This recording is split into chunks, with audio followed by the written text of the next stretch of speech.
अर्जुन राजस्थान के एक सूखे गांव निर्वाणपुर का युवा था, जहां रेत के टीलों और टूटे फूटे कुओं के सिवा कुछ नहीं था। उसका मन हमेशा अधूरे सवालों से भरा रहता। क्यों मैं यहाँ हूँ? क्या मौत के बाद कुछ है? एक शाम गांव के सबसे बुजुर्ग बाबा ने उसे थार के रेगिस्तान के बीच विचारों का वृक्ष के बारे में बताया, जो सिर्फ सच्चे साधक को ही दिखता है।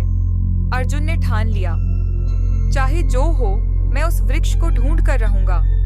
यात्रा के दूसरे दिन अर्जुन को एक विचित्र ऊंट दिखा, जिसकी आंखें समुद्र की तरह नीली थीं। ऊंट ने खुद को सूफी बताया और कहा, तुम्हारी यात्रा मेरी भी यात्रा है।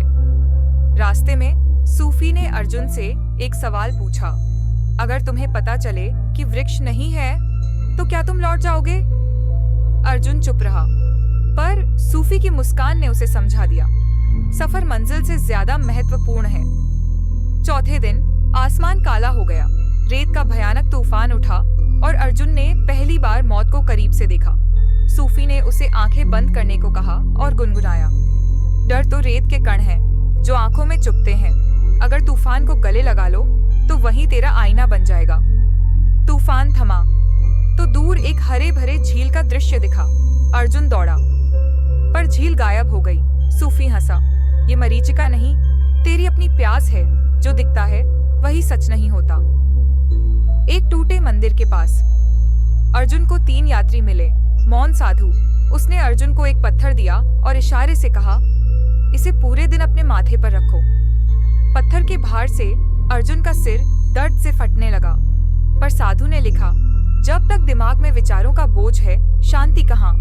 प्रेम की गायिका, उसने गीत गाया, जिस दिल में दर्द नहीं, वो प्रेम क्या जाने।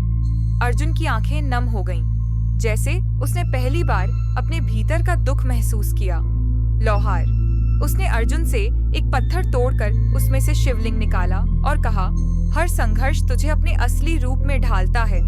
एक अंधेरी रात अर्जुन को अपने पिता की आवाज सुनाई दी, तू नाकामयाब है।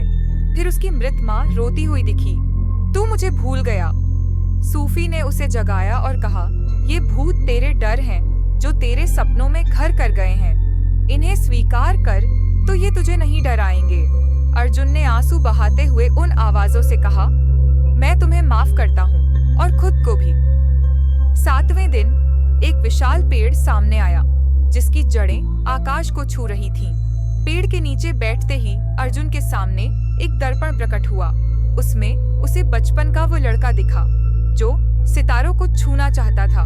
फिर एक आवाज गूंजी, तू ही वृक्ष है, हर पत्ता तेरा विचार, हर जड़ तेरा डर। अर्जुन ने पूछा, फिर ज्ञान कैसे मिलेगा? आवाज ने कहा, जब तू इस दर्पण को तोड़ देगा तो तब। अर्जुन ने दर्पण पर पत्थर मारा और वो चकनाचूर होकर उसके भीतर समा गया। गांव लौटकर अर्जुन ने देखा, वही रेत, वही कुएं, पर अब सब कुछ बदला हुआ था। लोगों ने पूछा, क्या लाए हो? उसने एक मुट्ठी रेत उठाई और कहा, इसमें से सोना निकालो। लोग हंसे, पर अर्जुन ने कहा, ये रेत मेरे लिए सोने से कीमती है, क्योंकि इसने मुझे मुझसे मिलवाया। सूफी ऊंट कहीं गायब हो गया, पर अर्जुन के दिल में वो बस गया। अब वह जानता था, जीवन रेगिस्तान की तरह है, जहाँ तू डरता है वहाँ पानी है, जहाँ तू खोजता है वहाँ तू खुद मिलता है। कुछ साल बाद निर्वाणपुर में एक नया कुआं बना, जिसे अर्जुन कुंड कहा जाने लगा। लोग कहते, उस कुएं का पानी वो नहीं, बल्कि अर्जुन की कहानियां थीं, जो हर प्यासे को ज्ञान की बूंदें देती थीं।